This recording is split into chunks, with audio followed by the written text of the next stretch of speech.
Welcome to the Power of Owning Your Career podcast, the show for women who are seeking more fulfillment in life and simply not getting it from their current situation. We focus specifically on careers, but hey, we spend a lot of time in our careers, so making changes here will definitely create an impact in your overall happiness. I'm your host, Simone Morris, and my mission is to empower women to succeed. I believe that in order to powerfully own your career, you must decide and claim that you want to sit in the driver's seat. You must know that you deserve better and be willing to not only do the requisite work, but be willing to go out on a limb to ensure your success.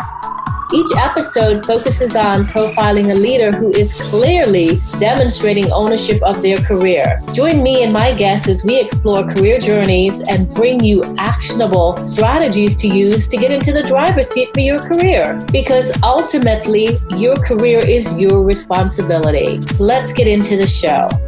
Hi, everybody. It's Simone Morris. I'll be the guest for this week's Power of Owning Your Career podcast. I'm super excited to share a little bit more about myself. There have been some folks asking me the questions, and so I thought, why not record it as an episode so that the masses who are listening in the 23 countries, I do appreciate you all, that you can get an opportunity to learn a little bit more about who your host is. So I'll start with the first question that I usually ask people, and that is to tell the audience a little bit more about themselves. My name is Simone Morris, and I teach women how to heal from career wounds. And that's essentially the thing that's causing you to pause or not to accelerate in your career.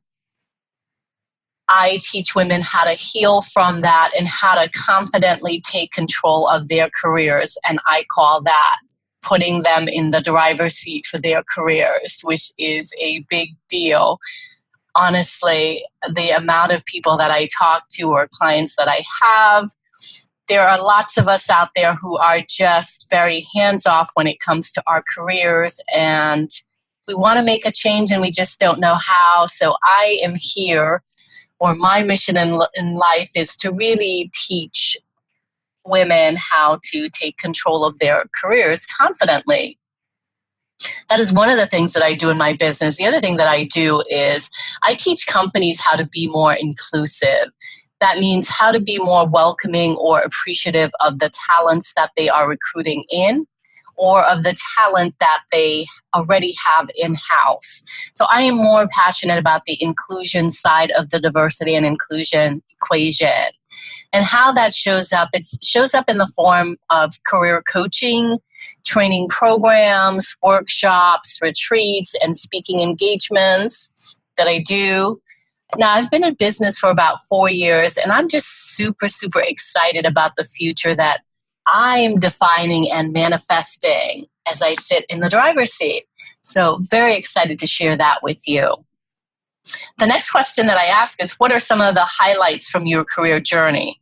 Now, for me, it really started with me graduating with a degree from Quinnipiac College and not getting a job in my major. I was devastated. Oh my goodness. I just knew that I was the cat's meow with my college degree, and that was not the case.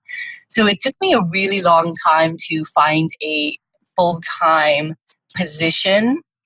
So I ended up actually temping for a whole year. I temped for a whole year as an administrative assistant, and let me tell you, I got paid some serious money. I made that temp company a lot of money, and so much so that I even got a week's paid vacation because of the amount of hours I had put in, and that was just very exciting for me. In fact, when I actually got my first full-time job, it was paying me less than my temp job, and so I really had to consider what to do about it, but the benefits and those things. So I decided to go ahead with the full-time job. So that is one of the highlights from my career that I like to tell people about, because it wasn't easy in the beginning, even with education behind you. The next thing that, really comes to mind for me was getting my first job at a financial services firm. And for me, very quickly it became clear that the call center type of role wasn't for me. I was a customer service rep, and I had to sort of be fixated at my desk answering the phones. And I just felt it wasn't for me because, one of the things was I had to be at my desk all the time, and I had to get coverage to go to the bathroom. And it was just like, this is not for me. I mean, there's some folks that excel at that. I pretty much knew myself as much as I did in the early days and knew that I wanted to do something different. So I ended up shifting to the training department in the company that I was working for, and I was an internal training coordinator. And that was the start of something great for me because it really shifted me into the training space that today I'm still, consider myself a trainer in what I do. The next highlight for me was going back to get my master's degree. I was so torn about having this master's degree. I knew it was valuable to get it, but I wasn't sure if I should get a master's degree in marketing because my bachelor's degree is in marketing, and I wasn't sure if I should continue that route, even though I had shifted over to the IT space. So I was at the time working as a developer in the technology space. So I went back to my college and I spoke to one of the professors and I told him that I wanted to do marketing, and he said, why? And he actually challenged me and said, why don't you go for what you're doing right now? And so that cemented my decision to go for a master's in management of technology. And he said that the bachelor's was enough that I had. And so I went down that road, and definitely that was a good decision. So I have the master's in that, and that was really a great experience. I strongly believe in education, and having additional education does help you to accelerate in your career. And I found that I got additional opportunities because of the degree. The other thing that was a game changer for me was really getting the project management professional PMP certification. That is something that really has a lot of credibility attached to it. I put a lot of work into getting that certification. I've had it for over 10 years. And that's, identify for you in your field what's that certification that you need to establish your credibility, and that's going to help you along the way.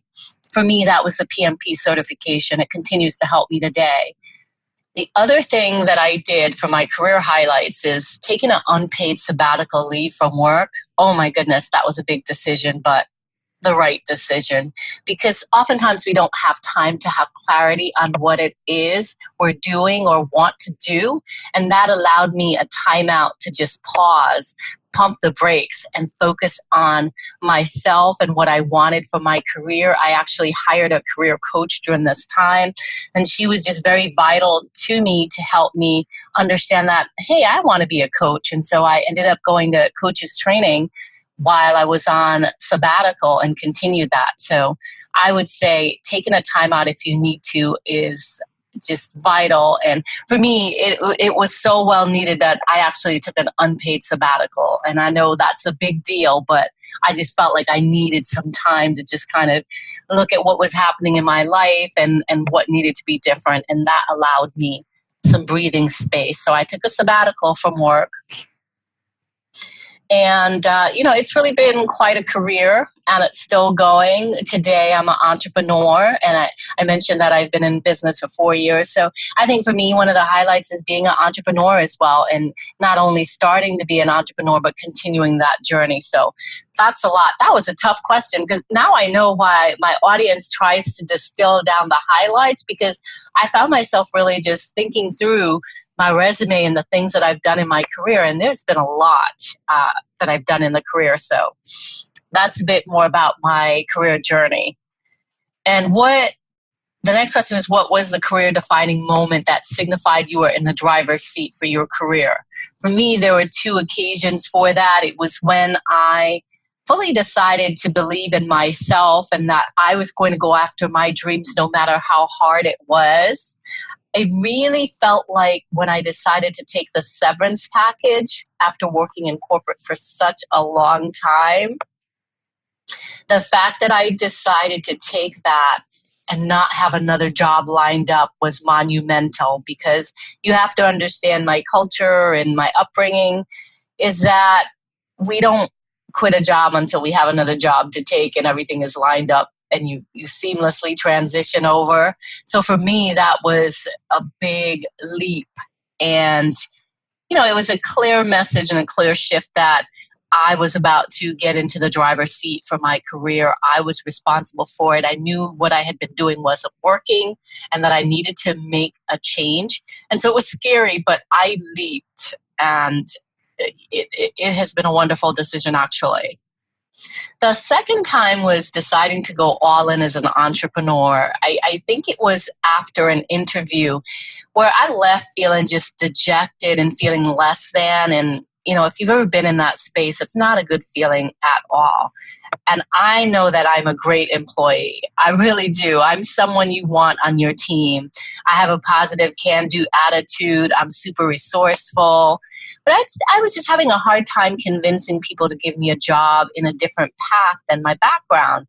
And at the time, my background was primarily in the tech space, and I was shifting over to human resources, diversity, and inclusion. And it just felt so tough trying to convince people to bet on me and give me the role as a diversity director with the experience that I had had in the employee resource group space and leading those groups. I just thought it's not supposed to be this hard. And it caused me to stop and reflect on whether or not this is really what I wanted. So I decided, enough. That's right. Enough. I'm good enough, and it's time to regroup and determine what's next. And that was for me an awakening to embrace the driver's seat, and really inspired me to feel like I want to teach people how to get into the driver's seat if they're having these experiences that are making them feel less than. That's not a good thing. And so what that means is it's an opportunity for you to get into the driver's seat and to really shift your thinking about how am I going to create what's next for me. And so that was really vital for me, and it signified I was in the driver's seat. Next question: what is the formula for successfully owning your career? I have a long formula. I want to tell you that I have a long formula. I actually have a 7-step formula that I teach to my clients and in my workshop. Let's talk about 3 things, though. Number 1, I would say it is critical to invest in your professional development. Essentially, what it means is betting on yourself. If you start the year out and you don't have a professional development fund as part of your budget, that's an opportunity for you, because companies earmark tuition reimbursement and some of them don't. And so, it's important for you to invest in yourself. You're so worth it. Recognize that you have to do something different to get a different result and be willing to take that risk. So I would say investing in your own professional development. Decide what conferences that you want to attend. If your company pushes back on that or you feel like you don't have the money for that, get creative. Figure out how to volunteer for those opportunities. You could be a speaker. You could be on a panel. You could just be a volunteer to help them pull off the event while soaking up the knowledge at the event. There's ways to invest in your professional development. So I'd say that's one thing. The other thing that I feel extremely passionate about is creating a personal brand. And you need to be able to have a brand that you're known for. And the beautiful thing is that you get to design that brand. You get to be more than the company that you work for. Be recognizable for the work that you can deliver on, and go out there and find ways to express your thought leadership. You could do that on LinkedIn by writing an article. You could write for an industry publication. You could start a podcast. Whatever it is, do something to create a personal brand so that you're known for the work that you can deliver. The third thing that I would say that is really key is to build strategic partnerships. You have to really invest the time to get to know others that can help you on your journey, and not just connecting on LinkedIn, but to really get to know them, who they are, what are their challenges, and how can you help them, how can they help you. And you have to be willing to risk rejection by asking them for help. And I think that's really important to start asking.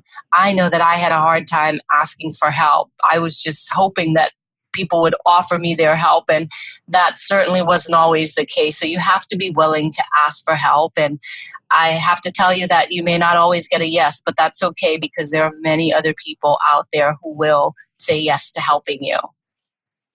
How important has taking risks been to your journey? For me, I would say risks are vital. They are scary as all heck, but vital to your success.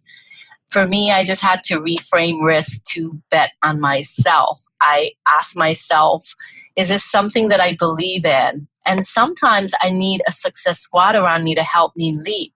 And thankfully, I have some really great folks around me that encourage me to continue to take leaps. I mean, for sure, I am super blessed on this journey. Can you think of a moment in your career that you avoided responsibility, and what did you do to overcome that moment? I feel like the time that I spent in corporate America, not fully sure of what I wanted to do and what help I needed, was a passenger move. That's what I would call it right now. I owed it to myself to finally get into the driver's seat and change things up. I had a boss tell me, your career is your responsibility. And that was the moment that things turned upside down for me, because I was like, you know what? You're right.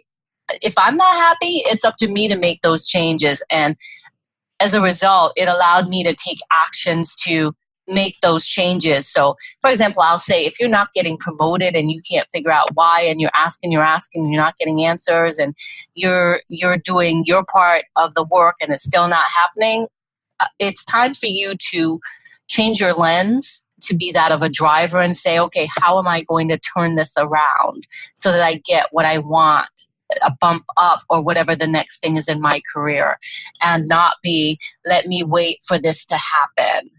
I did quite a bit of waiting for things to happen, and now I am I am in the driver's seat, and so I get to decide how much waiting is enough. And I want to encourage you, listeners, that you get to decide how much waiting is enough. And I call that enough is enough, and then move forward. Next question. What advice would you give to someone wanting to successfully own their career? I would say invest in your personal brand. That's number one. We talked a little bit about the personal brand. Now, I can't spend the whole time giving you all the nitty-gritty of all these things, because we only have a certain amount of time. But, it's what I teach my clients, and how to create their personal brand, and how to show up and demonstrate their thought leadership. That's something that I do. Push yourself out of your comfort zone. There's so many people telling us to do that. Steve Harvey, I'm trying to think of the other person right now. Oh, Shonda Rhimes. I love Shonda Rhimes and her saying yes to every opportunity that comes your way, to kind of see how you can grow from that. And there's so many people out there. Tyler Perry, awesome folks out there, Oprah, that I admire, that really help us to push ourselves out of our comfort zone. So I'd say push yourself out of your comfort zone at least once a week. Hire help to accelerate the process. For me, hiring a coach helped me to really make some changes.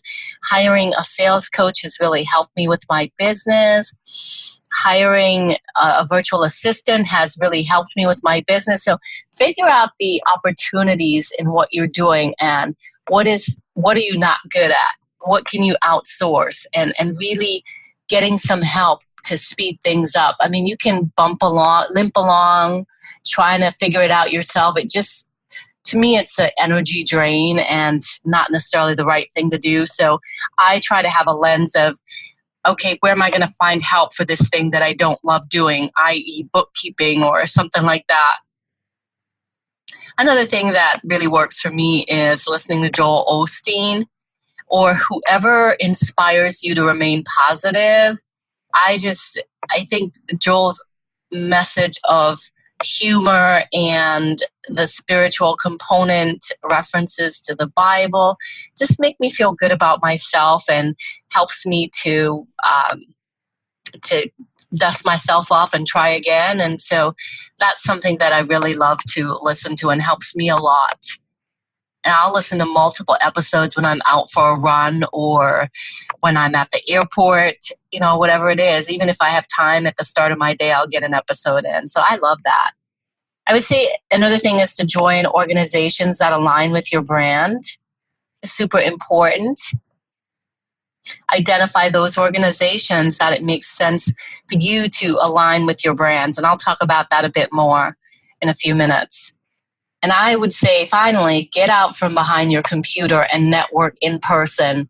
Even if you're an introvert and back to that comfort zone thing, getting out and meeting people is a good thing to do. You don't even have to ask for anything, but just the fact that you're out there meeting and continuing to do so is going to build up your confidence, and it's going to start to build relationships that you can rely on as time progresses. Let me talk about the resources that I've found to be helpful in my career. Number one, back to that, join organizations that align with your brand. For me, as an entrepreneur, a woman in business, I joined the Women's Business Enterprise National Council, and that has been such a helpful resource to me. Not only have I certified my business as a women in business organization and a women-owned business, but also the conferences that they put on or opportunities and access to supplier diversity personnel, that really helps me in terms of growth strategy for my business. So that's an organization that I found to be super helpful to me in my business. I would say the National Speakers Association, just the access and the friendships that I have built in the NSA world. And I have done a mastermind group in the NSA space, and that has really helped me to become a better speaker.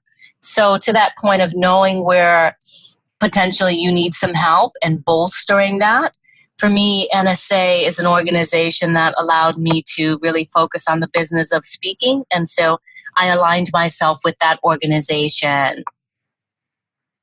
The next thing that may be something that's not thought of for me, it was having a business best friend. Oh my goodness, that is such a game changer, because every day I connect with my business best friend. It's not even my business best friend anymore, just a best friend that talks business as well and talks parenting. But that really has helped me to remain positive and to bounce ideas off of, and just really, really great. I would say Upwork and Fiverr, you can hire people to do things for you. And I hire from Upwork all the time. I hire from Fiverr as well. Those websites really, you don't have to be an entrepreneur to use them. Whether it's something, perhaps you want to create your own website to have as part of your personal brand. Well, you could go to Upwork and hire a web designer to create that for you. Maybe you don't have time because you're working all day and you just have a few hours at night and you don't have the expertise to do it. You could actually hire someone to do that for you and start building your personal brand and how you show up, your external presence. So I would say those websites have been very valuable to me. Another thing is investing in a flip chart. I only discovered this recently because when I teach for the American Management Association. I do my own workshops and I teach for other clients when I'm teaching conscious inclusion. And I'm always using a flip chart to explain things to people. And somehow that just clicked to me. Why am I not using a flip chart in my own office to explain things to myself or to hash out a plan or whatever it is? So I would say invest in a flip chart. If you're a picture type person, even writing text down on the flip chart helps me to process and gain clarity. So I have a flip chart in my office. I invested in that. I'm always writing on a whiteboard or a flip chart, or at Walmart, I got this flip chart that peels off and sticks to the wall. So you should see my office. There is flip chart or places to write everywhere. And it just, the actual seeing of each of these things helps me to stay in action, of course. And so I would say investing in a flip chart is a good idea. So that would be my resource for others in terms of helping them with their careers. You can connect with me. You listen to the podcast, and so I want to say thanks for listening to the podcast. If you do want to connect with me and have a conversation, you can go to www.callwithsimone.com and we can have a real life conversation about, resources that I can help you with, or I can learn about you and I can tell you more about how I can help you. So that is an opportunity for us to connect in person or live on the phone or on Zoom and have a conversation. So that's a little bit more about your podcast host. It's been exciting to just stop, pump the brakes, and put myself in the guest seat and answer the questions. And I hope you take a nugget here or there that can help you in your career. And please continue to listen to the podcast. Thank you so much for taking the journey with me this week. And I look forward to continuing to connect with you. Thanks so much. Thank you for listening to the Power of Owning Your Career podcast. It is my hope that you enjoyed today's episode. You can check out the show notes for this episode on the SimoneMorrisEnterprises.org website by clicking the podcast menu. Be sure to subscribe on iTunes and tell a friend or two about it.